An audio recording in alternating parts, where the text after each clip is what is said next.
وبرزوا لله جميعا فقال الضعفاء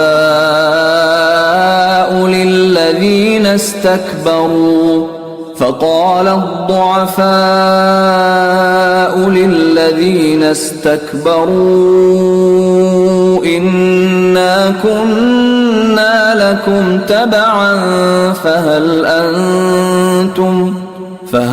أنتم مغنون عنا من عذاب الله من شيء قالوا لو هدانا الله لهديناكم سواء علينا أجزعنا أم صبرنا ما لنا من محيص.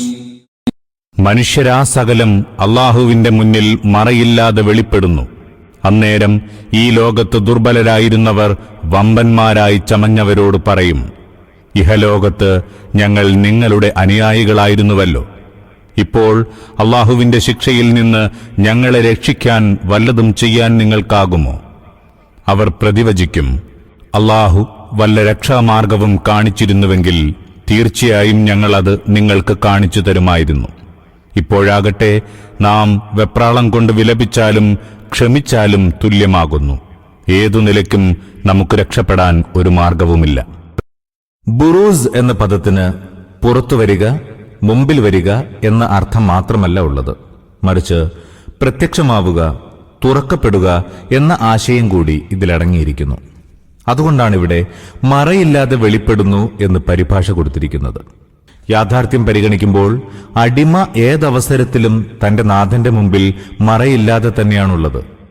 പരലോകത്ത് വിചാരണാ ദിവസം എല്ലാവരും ഒന്നൊഴിയാതെ അല്ലാഹുവിന്റെ കോടതിക്ക് മുമ്പിൽ ഹാജരാകുമ്പോൾ അവർക്ക് സ്വയം ബോധ്യമാകും, ഞങ്ങൾ വിചാരണാ ദിവസത്തിന്റെ നാഥനും വിധികർത്താക്കളിൽ ഉത്തമനുമായ അല്ലാഹുവിന്റെ മുന്നിൽ തികച്ചും മറയില്ലാത്തവരാണെന്ന്. ഒരു പ്രവൃത്തിയും ഒരു ചിന്തയും മനസ്സിന്റെ മൂലയിൽ ഒളിച്ചുവെച്ച ഉദ്ദേശ്യം പോലും അവന് അറിയാത്തതായി ഉണ്ടാവില്ല. പരലോകത്ത് സത്യനിഷേധികൾ അഭിമുഖീകരിക്കുന്ന അവസ്ഥയാണിവിടെ വിവരിച്ചിരിക്കുന്നത്. കണ്ണും ചിമ്മി മറ്റുള്ളവരുടെ പിന്നാലെ നടക്കുകയോ തങ്ങളുടെ ദൗർബല്യം പൊക്കിപ്പിടിച്ച് ഇതര ശക്തികളെയും അക്രമികളെയും അനുസരിക്കുകയോ ചെയ്യുന്ന എല്ലാവർക്കും ഒരു മുന്നറിയിപ്പാണിത്. അവരോട് പറയുന്നു, ഇന്ന് നിങ്ങളുടെ നേതാക്കന്മാരും ആചാര്യന്മാരും അധികാരികളുമായിരിക്കുന്നവരുണ്ടല്ലോ, നാളെ നിങ്ങളെ അല്ലാഹുവിന്റെ ശിക്ഷയിൽ നിന്ന് രക്ഷിക്കാൻ അവർക്ക് സാധ്യമല്ല. അതിനാൽ നിങ്ങൾ ആരുടെ പിന്നിൽ നടക്കുന്നുവോ, ആരെ അനുസരിക്കുന്നുവോ, അവർ സ്വയം എവിടേക്കാണ് പോകുന്നതെന്നും നിങ്ങളെ എങ്ങോട്ടാണ് നയിക്കുന്നതെന്നും ഇപ്പോൾ തന്നെ നല്ലവണ്ണം ചിന്തിച്ചു നോക്കുക. وقال الشيطان لما قضي الأمر إن الله وعدكم وعد الحق ووعدتكم فأخلفتكم وما كان لي عليكم من سلطان إلا أن دعوتكم فاستجبتم لي فلا تلوموني ولوموا أنفسكم ما أنا بمصرخكم وما أنتم بمصرخي إني كفرت بما أشركتمون من قبل إن الظالمين لهم عذاب أليم. വിധി കൽപ്പിക്കപ്പെട്ട് കഴിയുമ്പോൾ ചെകുത്താൻ പറയും, യാഥാർത്ഥ്യമിതാകുന്നു, അല്ലാഹു നൽകിയ വാഗ്ദാനങ്ങളൊക്കെയും സത്യമായി. ഞാനും നിങ്ങൾക്ക് വാഗ്ദാനങ്ങൾ നൽകിയിരുന്നു, പക്ഷേ ഞാനത് ലംഘിച്ചു. നിങ്ങളിൽ എനിക്ക് യാതൊരു അധികാരവും ഉണ്ടായിരുന്നില്ല. ഞാൻ എന്റെ വഴിയിലേക്ക് ക്ഷണിച്ചു, നിങ്ങൾ എന്റെ ക്ഷണം സ്വീകരിച്ചു. അതിനാൽ ഇപ്പോൾ എന്നെ കുറ്റപ്പെടുത്തേണ്ട, നിങ്ങളെ തന്നെ കുറ്റപ്പെടുത്തിക്കൊള്ളുക. ഇവിടെ എനിക്ക് നിങ്ങളെ രക്ഷിക്കാനാവില്ല, നിങ്ങൾക്ക് എന്നെയും രക്ഷിക്കാനാവില്ല. ഇതിനു മുമ്പ് നിങ്ങൾ എന്നെ ദിവ്യത്വത്തിൽ പങ്കാളിയാക്കിയിരുന്നുവല്ലോ, എനിക്കതിൽ യാതൊരു ഉത്തരവാദിത്വവുമില്ല. ഇത്തരം ധിക്കാരികൾക്ക് നോവേറിയ ശിക്ഷ സുനിശ്ചിതമാകുന്നു. പിശാചിന്റെ വാഗ്ദാന ലംഘനത്തെക്കുറിച്ചാണ് ഇവിടെ വിവക്ഷ. പരലോകത്ത് വെച്ച് അവൻ സത്യനിഷേധികളോട് പറയും, നിങ്ങളുടെ ആവലാദികളും വേവലാദികളുമെല്ലാം അള്ളാഹു പറഞ്ഞത് സത്യമായിരുന്നുവെന്നും ഞാൻ പറഞ്ഞത് കളവായിരുന്നു എന്നുമുള്ളിടത്തോളം ശരിയാണ്. ആ വസ്തുത ഞാൻ ഒട്ടും നിഷേധിക്കുന്നുമില്ല. അള്ളാഹുവിന്റെ വാഗ്ദാനങ്ങളും താക്കീതുകളും അക്ഷരം പ്രതി സത്യമായിരുന്നുവെന്ന് നിങ്ങളിപ്പോൾ കണ്ടുകൊണ്ടിരിക്കുന്നു. അതോടൊപ്പം എന്തെല്ലാം പ്രതീക്ഷകൾ നിങ്ങളിൽ ഞാൻ ഉണർത്തിയോ, ഏതെല്ലാം നേട്ടങ്ങളെക്കുറിച്ചും സൗഭാഗ്യങ്ങളെക്കുറിച്ചും വ്യാമോഹിപ്പിച്ചുവോ, അതെല്ലാം വെറും വഞ്ചനയായിരുന്നു. സർവോപരി ഞാൻ നിങ്ങൾക്ക് ഉറപ്പു തന്നിരുന്നു. ഒന്നാമതായി പരലോകമാണല്ലോ, അത് തീരെ പ്രശ്നമാക്കേണ്ടതില്ല, വെറും തട്ടിപ്പാണ്. അഥവാ അതുണ്ടാവുകയാണെങ്കിൽ ഇന്ന മഹാത്മാവിന്റെ പുണ്യം കൊണ്ട് നിങ്ങൾ രക്ഷപ്പെടും. അദ്ദേഹത്തിന്റെ സന്നിധിയിൽ നേർച്ച വഴിപാടുകൾ അർപ്പിച്ച് നിങ്ങൾക്കിഷ്ടമുള്ളത് പ്രവർത്തിക്കാം. നിങ്ങളെ രക്ഷിക്കേണ്ട ചുമതല അദ്ദേഹം ഏറ്റെടുക്കുന്നു. ഇങ്ങനെയെല്ലാം ഞാൻ നിങ്ങളോട് പറഞ്ഞതും എന്റെ ഏജന്റുമാർ മുഖേന പറയിപ്പിച്ചതും കേവലം കളവും കാപട്യവുമായിരുന്നു. നിങ്ങൾ സ്വയം ശരിയായ മാർഗത്തിലൂടെ ചരിക്കാൻ ആഗ്രഹിച്ചിരുന്നുവെന്നും ഞാൻ നിങ്ങളെ ബലം പ്രയോഗിച്ച് ദുർമാർഗത്തിലേക്ക് വലിച്ചിഴച്ചു കൊണ്ടുവരികയാണുണ്ടായതെന്നും സ്ഥാപിക്കാൻ സാധിക്കുമോ? എങ്കിൽ അത് തെളിയിക്കൂ. അതിന്റെ ശിക്ഷ ഞാൻ ഏറ്റെടുത്തുകൊള്ളാം. പക്ഷേ യഥാർത്ഥത്തിൽ സംഭവിച്ചത് അതല്ലെന്ന് നിങ്ങൾ തന്നെ സമ്മതിക്കും. ഞാൻ സത്യപ്രബോധനത്തിനെതിരിൽ മിഥ്യയിലേക്ക് പ്രബോധനം ചെയ്തു, നന്മയ്ക്കെതിരിൽ തിന്മയിലേക്ക് വിളിച്ചു. അതിൽ കൂടുതലൊന്നും ചെയ്തിട്ടില്ല. അത് അംഗീകരിക്കുകയും നിരാകരിക്കുകയും ചെയ്യാനുള്ള പൂർണ്ണ സ്വാതന്ത്ര്യം നിങ്ങൾക്കുണ്ടായിരുന്നു. നിങ്ങളെ നിർബന്ധിക്കാൻ ഒരു ശക്തിയും എനിക്കുണ്ടായിരുന്നില്ല. നിങ്ങളെ ക്ഷണിച്ചു എന്നതിന്റെ ഉത്തരവാദിത്വം ഇപ്പോൾ പൂർണ്ണമായും ഞാൻ ഏറ്റെടുക്കുന്നു. അതിന്റെ ശിക്ഷയും എനിക്ക് ലഭിക്കുന്നുണ്ട്. പക്ഷേ ആ ക്ഷണം നിങ്ങൾ സ്വീകരിച്ചതിന്റെ ഉത്തരവാദിത്വം എന്റെ മേൽ ചാരുന്നതെങ്ങനെ? നിങ്ങളുടെ തെറ്റായ തെരഞ്ഞെടുപ്പിന്റെയും ദുസ്വാതന്ത്ര്യത്തിന്റെയും ഉത്തരവാദിത്വം നിങ്ങൾ തന്നെ ഏറ്റെടുക്കേണ്ടിയിരിക്കുന്നു. പിശാചിനെ ദിവ്യത്വത്തിൽ പങ്കാളിയാക്കി എന്ന് പറഞ്ഞതിന്റെ വിവക്ഷ ഇതാണ്. ഇവിടെ വിശ്വാസപരമായ ശിർക്കിനു പകരം കർമ്മപരമായ ശിർക്കിന് തെളിവ് ലഭിക്കുന്നുണ്ട്. വിശ്വാസപരമായി ആരും പിശാചിനെ ദൈവത്തിൽ പങ്കുചേർക്കാറില്ലെന്ന കാര്യം എത്രയും വ്യക്തമാണ്. ആരും പിശാചിനെ ആരാധിക്കാറുമില്ല. എല്ലാവരും ശപിക്കുക മാത്രമേ ചെയ്യാറുള്ളൂ. എന്നാൽ അവനെ അനുസരിക്കുകയും അടിമപ്പെടുകയും അറിഞ്ഞോ അറിയാതെയോ പിൻപറ്റുകയും ചെയ്യാറുണ്ടെന്നത് ഒരു വാസ്തവമാണ്. അതിനെയാണിവിടെ ഷിർക്ക് എന്ന പദം കൊണ്ട് വിശദീകരിച്ചിരിക്കുന്നത്. ഇവിടെ അത് പിശാചിന്റെ വാക്കാണല്ലോ. അള്ളാഹു അതുദ്ധരിക്കുക മാത്രമല്ലേ ചെയ്തിട്ടുള്ളൂ എന്നൊരാൾക്ക് വേണമെങ്കിൽ സംശയമുന്നയിക്കാം. അതിന് നമ്മുടെ മറുപടി ഇതാണ്. ഒന്നാമതായി അത് തെറ്റാണെങ്കിൽ അള്ളാഹു തന്നെ അതിനെ നിഷേധിക്കും.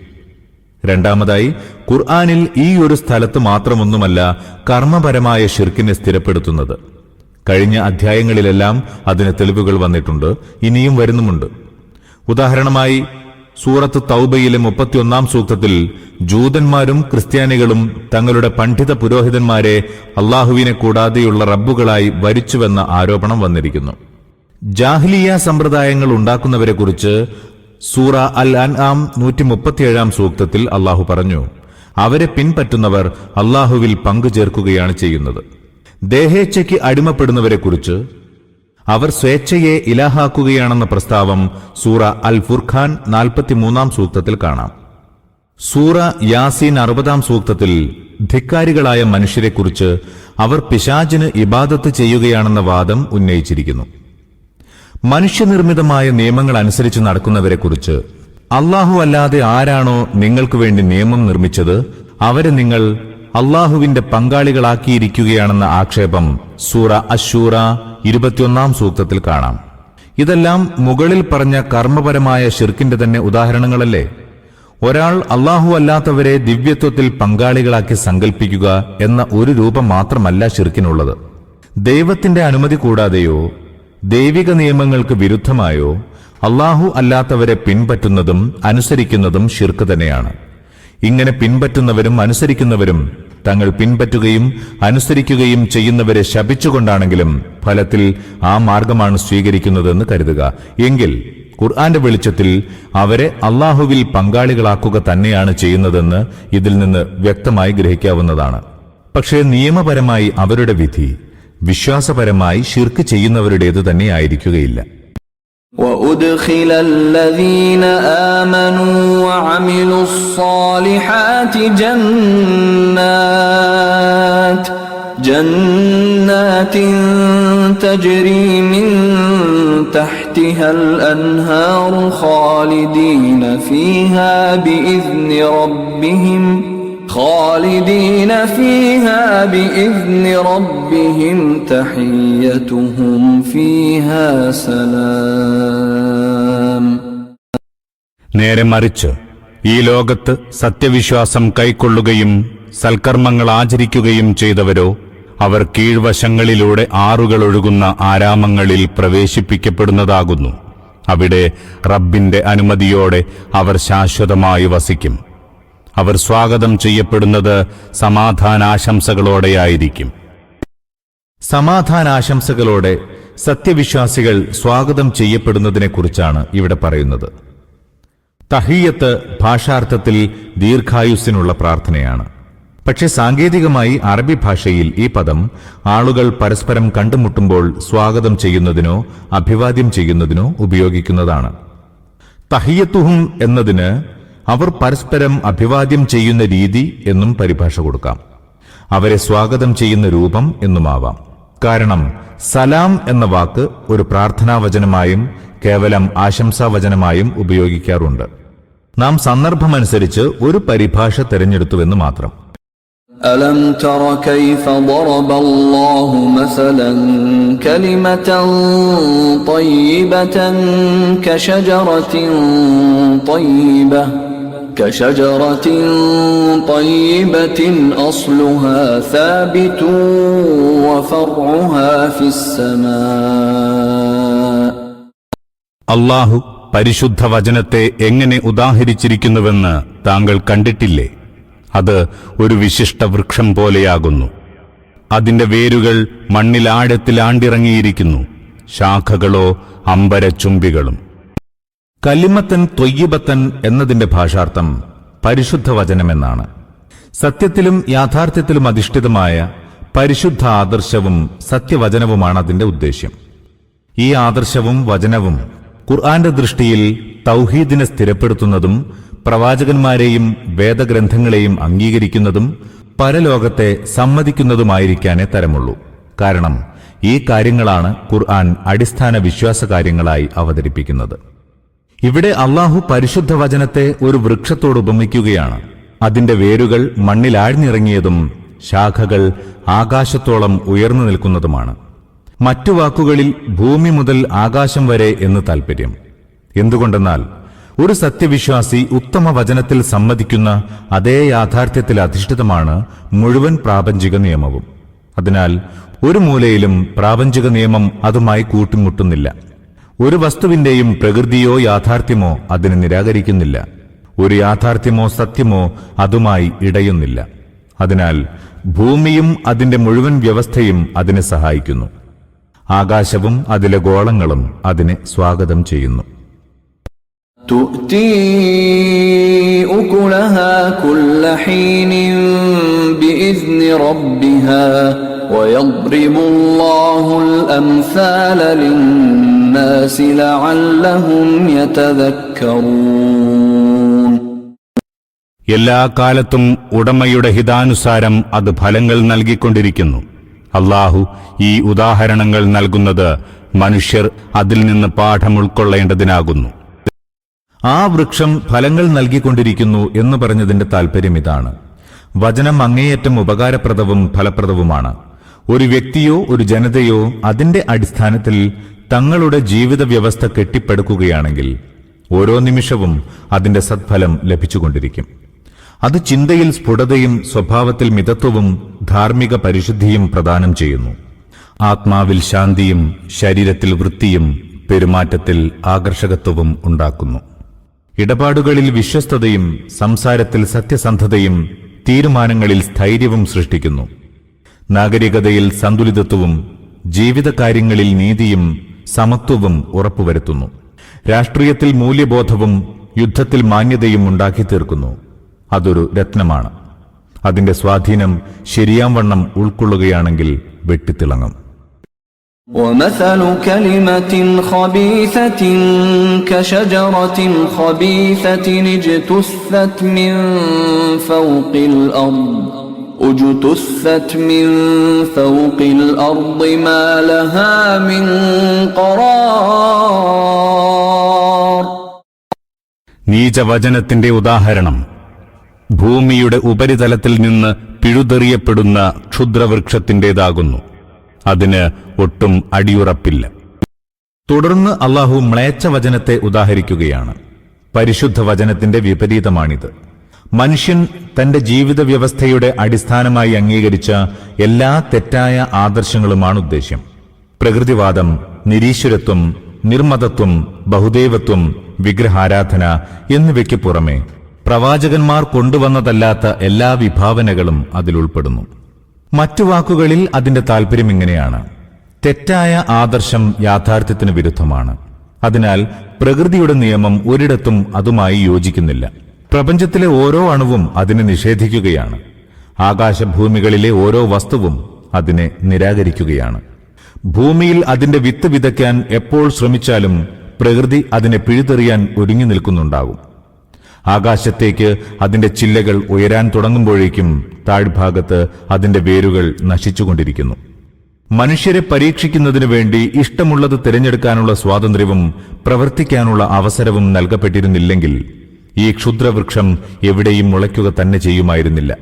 പക്ഷേ അള്ളാഹു മനുഷ്യന് തന്റെ ഇംഗിതമനുസരിച്ച് പ്രവർത്തിക്കാൻ അവസരം നൽകിയിരിക്കുന്നു. അതിനാൽ ഏതെങ്കിലും വിവരമില്ലാത്തവർ പ്രകൃതി നിയമവുമായി സമരം ചെയ്ത് ഈ വൃക്ഷം നടാൻ ശ്രമിക്കുകയാണെങ്കിൽ അവന്റെ കഴിവ് പ്രകടിപ്പിക്കുന്നതിന് ഭൂമി അതിന്റെ കുറച്ചു സ്ഥലം അനുവദിച്ചു കൊടുക്കുന്നു. വായുവും വെള്ളവും മുഖേന അല്പം ഭക്ഷണം അതിന് ലഭിക്കുന്നു. ആകാശവും അതിന്റെ ചില്ലകൾ വ്യാപിക്കുന്നതിന് കുറച്ചൊക്കെ അവസരം നൽകും. പക്ഷേ ഏതുവരെ വൃക്ഷം നിലനിൽക്കുന്നുവോ അതുവരെ കൈപ്പുറ്റതും വിഷലിപ്തവും കൊള്ളരുതാത്തതുമായ ദുഷിച്ച ഫലമായിരിക്കും അത് നൽകിക്കൊണ്ടിരിക്കുക. പരിതസ്ഥിതി മാറിയാൽ ഉടനെ ഒരു മഹാവിപത്ത് അതിനെ അടിയോടെ പിഴുതെറിയുകയും ചെയ്യും. ഈ ലോകത്തുള്ള മതധാർമ്മിക ചിന്താ സംസ്കാരങ്ങളുടെ ചരിത്രം വായിക്കുന്ന ഏതൊരാൾക്കും പരിശുദ്ധ വചനവും നീചവചനവും തമ്മിലുള്ള അന്തരം വളരെ വേഗം മനസ്സിലാക്കാൻ സാധിക്കും. ചരിത്ര ആരംഭം മുതൽ ഇന്നുവരെ പരിശുദ്ധ വചനം ഒന്നു മാത്രമാണെന്നും എന്നാൽ നീചവചനം എണ്ണമില്ലാതെ പെരുകിക്കൊണ്ടിരിക്കുന്നുവെന്നും കാണാൻ പ്രയാസമില്ല. പരിശുദ്ധ വചനം ഒരിക്കലും വേരോടെ പിഴുതെറിയപ്പെടുകയില്ല. എന്നാൽ നീചവചനം ഒരുപാട് പ്രാവശ്യം അതിന്റെ പേരുപോലും ശേഷിക്കാത്ത വണ്ണം തുടച്ചു മാറ്റപ്പെട്ടിട്ടുണ്ട്.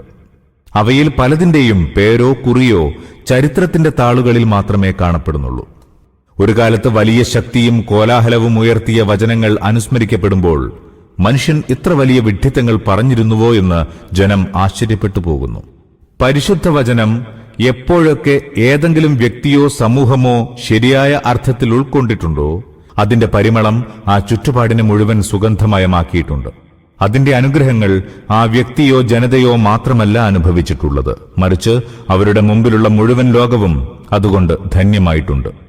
എന്നാൽ നീചവചനം ഏതെങ്കിലും വ്യക്തിപരമോ സാമൂഹികമോ ആയ ജീവിതത്തിൽ സ്വീകരിക്കപ്പെട്ടിട്ടുണ്ടെങ്കിൽ അതിന്റെ ദുർഗന്ധം ചുറ്റുഭാഗത്തെങ്ങും പരന്നിട്ടുണ്ട്. അതിന്റെ മുള്ളുകൾ തറയ്ക്കുന്നതിൽ നിന്ന് അതിന്റെ വക്താക്കളും രക്ഷപ്പെട്ടിട്ടില്ല, അവരുടെ ചുറ്റുപാടുമുള്ളവരും രക്ഷപ്പെട്ടിട്ടില്ല. ഇവിടെ മറ്റൊരു കാര്യം കൂടി മനസ്സിലാക്കേണ്ടതുണ്ട്. നേരത്തെ 18-ാം സൂക്തത്തിൽ വിവരിച്ച കൊടുങ്കാറ്റ് പറത്തിക്കളഞ്ഞ ചാരക്കൂന പോലെയാണ് സത്യനിഷേധികളുടെ പ്രവർത്തനങ്ങൾ എന്ന വിഷയം തന്നെയാണ് ഇവിടെ പ്രതീകാത്മകമായി ചിത്രീകരിക്കുന്നത്. ഇതേ വിഷയം തന്നെ സൂറ അർ-റഅദ് 17-ാം സൂക്തത്തിൽ മറ്റൊരു ശൈലിയിൽ മലവെള്ളത്തോടും അതിൽ പൊങ്ങിക്കിടക്കുന്ന പതയോടും ഉപമിച്ചിരിക്കുന്നു. يثبت الله الذين آمنوا بالقول الثابت في الحياة الدنيا وفي الآخرة ويضل الله الظالمين